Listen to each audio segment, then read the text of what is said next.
मंगल का डांस हो जाए। तो देखिए डांस हो उ फगुआ रहल, ई बिरहा ना बा, ई मनोरंजन बिरहा से हट के। ई आप लोगन का माइंड जो मेमोरी में कुछ अनाप शनाप भरल होई वायरस, ई वायरस आप लोगन का साफ करे बदे बा। बिरहा का मतलब बिरहा पहले शुरू में सुनावल गल है, अब टाइम नहीं खे कि बिरहा फिर सुनावल जाए। तो हमारे भैया का फरमाइश बा तो पूरा हो जाए ना भैया। ठीक है आवा अच्छा नहीं आप तो सही कहा थे यार। आवा मास्टर साहब।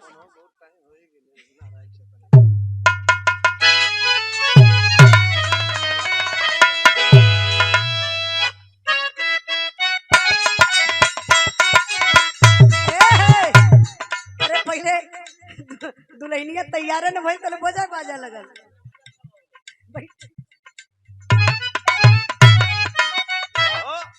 आज बड़ा ताव भैया का बात है। रुका कोनो चीज का साज बाज होला, एक नाचे वाला के सजे में बड़ी मेहनत लगेले।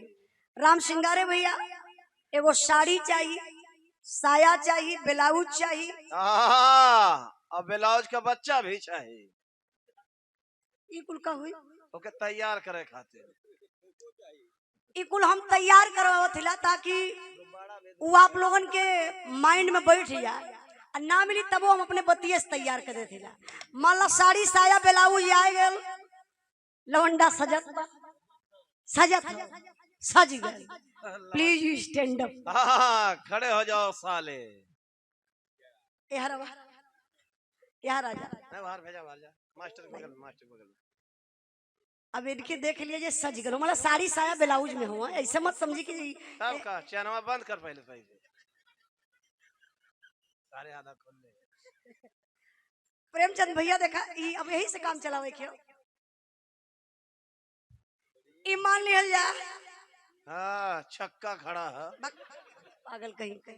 राम सिंगारे भैया का ईमान लिहल जा। सढ़ुआई ठीक है ना। हाँ तनी मेकअप हुकअप कदा बिलासपुर के लगत है। अच्छा वो इतनी गोर यही कहाँ से सावर भौजी तुम्हार बड़ी गोर रहली है। अब चल जा वहां चल जा। ये ढेर घुमल उमल है तो प्रेमचंद भैया और चल जा जाओ भाई मास्टर बगल में सूत। हाँ, ए मास्टर साहब। हाँ वही सलियम लपेटला। लपेटा मत उठ के बैठ जा नहीं तो ये। हाँ नहीं तो बड़ा चढ़ जी तो अरे। हाँ अपन देख ला ताल मिला ला।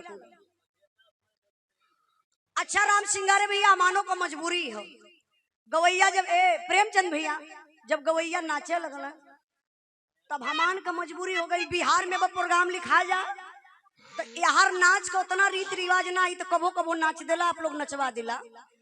बिहार में अगर बिरहा होत बा तो पहले कहीं भैया नाचे वाली कैठे होती यार करोड़ चली यार नाच चली यार फौजी जवान के गोली लगी हर कमर हिली। हम कही भैया ये कैसन भी रहा, लेकिन अपने यूपी में बहन बहुत ठीक ठाक बा।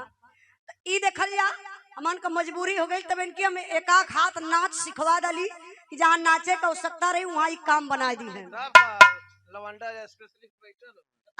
अब मास्टर तनी बजा के तनी कमर झोर के बढ़िया से हिला चला। राम सिंगारे भैया के दीवाना बना दा।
प्रेमचंद भैया तो के पता रहा कि धोखा होई।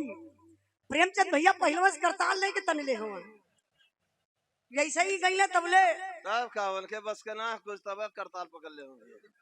अच्छा देखी अमान के हंसी मजाक मस्ती में गावे बजावे में कुछ आप लोगों के लगल हुई तो आप लोग क्षमा करिए, कैसे बोले में कबो कबो गलती हो जाली। हाँ हाँ अब अरे हम तोर बोल ले मैंने तो खड़ा हिला आई तनी मास्टर साहब कुछ बजा के करे बात कुछ हो जा।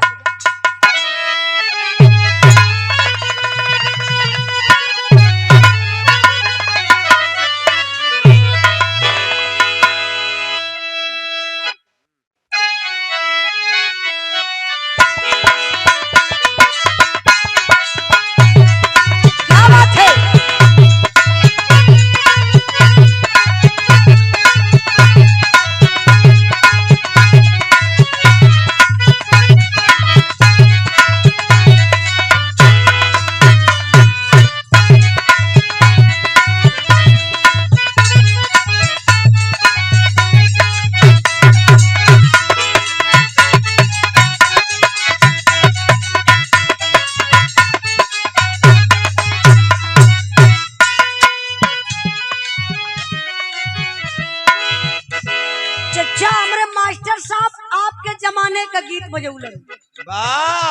पहले जब लोग मोबाइल का जमाना ना रहल तो जैसे आप लोग आगे तरह बैठल हुआ ये देख के लगता कि पहले के जमाना जैसे केहू के घरे अगर आगे जले जहाँ धुआं निकल जाए तो लोग कहा कि देखा फलाने के घरे आगे बा जालिया तमाकू चढ़ावल जाए। हाँ, पहले लोग आग दूसरे के घर से आने जाए तब जाएगा पहले घर में आग लगा। अब तो सब लोग आग लेके घूमत हो, कब कहाँ केकरे साथे आग लगा दे भरोसा ना हो। अब पहले के लोग तमाकू चढ़ावे हुए पिए हुक्का अब मनोरंजन में गावे कहे क्या कहे मास्टर साहब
का तोहर शिकायत करत बाटे तो और पैसा दा हम मन बढ़ावा तो देखी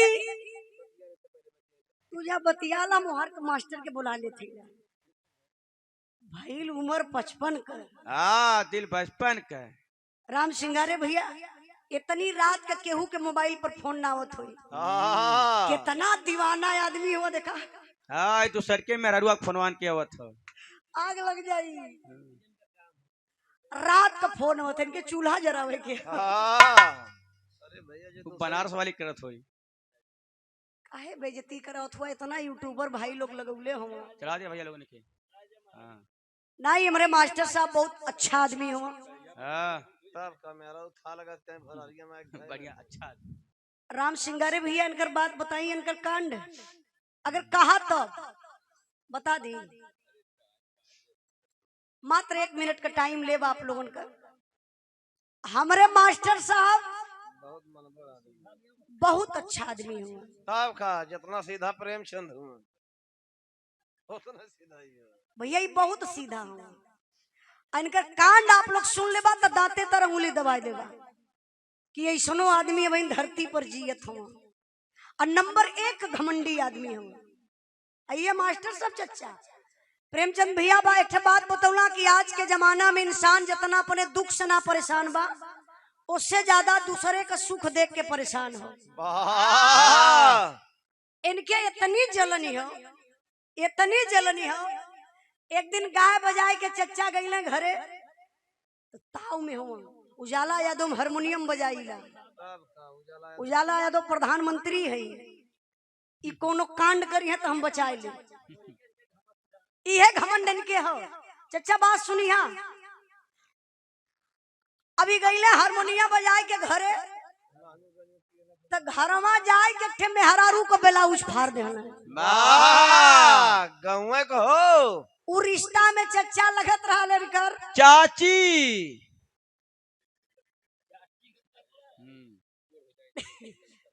सुना था नहीं तोहर बतिया बताओ घबरा मत मुड़िया कहीं नीचे कर थूगा जाए के चच्चा ओ मेहरारू को ब्लाउज फाड़ दे। अच्छा तो वो मेहरारू कम ना इनसे 20 मनाई गई फोन कैले 112 पे तब ले आ गए पुलिस वाले। अब पुलिस वाले आइला बस इनके बैठौला कल साले हाँ बैठ साले और जो गाली दे जले कल साले बताओ तुम औरतों का ब्लाउज फाड़ रहे हो। हाँ भाग चल साले बैठ। चलो तुमको बताते हैं राम सिंगारे भैया इनके ले के सिपाही लोग चल गए ना थाने और थाने में ले जाए के कुछ बोले क्या तो पागल कहीं तो इनके पुलिस वाले ले गए इनका दिन तो बहुत बढ़िया से बीतल। चच्चा जब रात भइल तो इनकर पूरा कपड़ा पुलिस वाले उतरवा दे नंगा कहता है ना अरे यार ऐसे मत कहा पुलिस वाले चच्चा इनकर पूरा कपड़ा उतरवाए के इनके अंडरवियर पे कदना मतलब चड्ढी पे खाली और ओकरे बाद इतना डंडा बरसौले इतना डंडा बरसौले वाह जैसे नाचे के लवंडा सेवा होले। नहीं तू बोले जरूर काहे तो के डिग्री लेवे की है ना। अब तो सेवा इनकर भाई ले जाए के इनके सब जेले में बंद कर देना पुलिस वाले जेल में बंद हुआ हम तो मारे गुस्सा में चच्चा इनके देखे ना गई। अब इंद्राज भाई इनसे गईले मिले तो इंद्राज भैया के देखते भरे में भोकर रोवत हूँ कहले इंद्राज भाई इतना दिन से हारमोनियम उजाला यादव में बजावत है ना बड़ा घमंड रहा लेकिन उजाला हमसे मिले ना अले। इंद्राज भैया एक हमसे कहले कि उजाला तोहरे मास्टर हुआ बेचारू बहुत रोवत रहना है एक दिन जाए के बेचारी से भेंट कला। अब भैया राम सिंगारे भैया हम कहीं से प्रोग्राम गाय के अले रहली पैसा वैसा बढ़िया रहल इनके बदे हम काजू लहली बादाम लहली पिस्ता लहली केला लहली सेब लहली संतरा लहली कुल ले के इतना थाने में पहुंच गई। अभी हम देखता लगल चिल्लाई के तो उजाला हम कहली मास्टर रोवा मत स्थिति बतावा तोहर कैसन हो कहा सब कुछ ठीक बा उजाला हमके जल्दी से जेले से निकलवाला। हम कहली काहे मास्टर साहब कहना वही ले तो हम इनकर ब्लाउजवे फाड़ले रहली है अजैया जेले से निकल जा उजाला वही दिन चलब ना। हाँ, उनकर साया भी फाड़ दे। हाँ चाचा, ई कहना हम चलब ओकर साया फाड़ब। तब देखे तब कैसे देखावन सिपाही के। तहबे से फिर पूछली अच्छा मास्टर काहे इतना क्रोधित हुआ? कहाँ ब्लाउजवा फरली तो 112 पे फोन करके ब्लाउजवा देखौली आ जौने दिने इनकर सायावा फराई। हाँ, तब का देखे हैं। तो ऐसा लोग धरती पे जियत हो, हारमोनियम बजावत हो। हम तो कहलन के फिर पुलिस वाले ले जाते तो ठीक रहा। हाँ 12 बजे राती से फोन आवत है तनी पहल लेवत है। सुधर जा मालिक, सुधर जा, इंसान हुआ जानवर ना हुआ। तो आई कुछ आप लोग बताइए सिंगर भैया। होली काश टाइम से बंद भी हो जाए तो अगला प्रोग्राम मार हो रात का विजय लाल जी से। अब वहां भी जाए के हो, आप लोगों से विदा भी ले जाइए।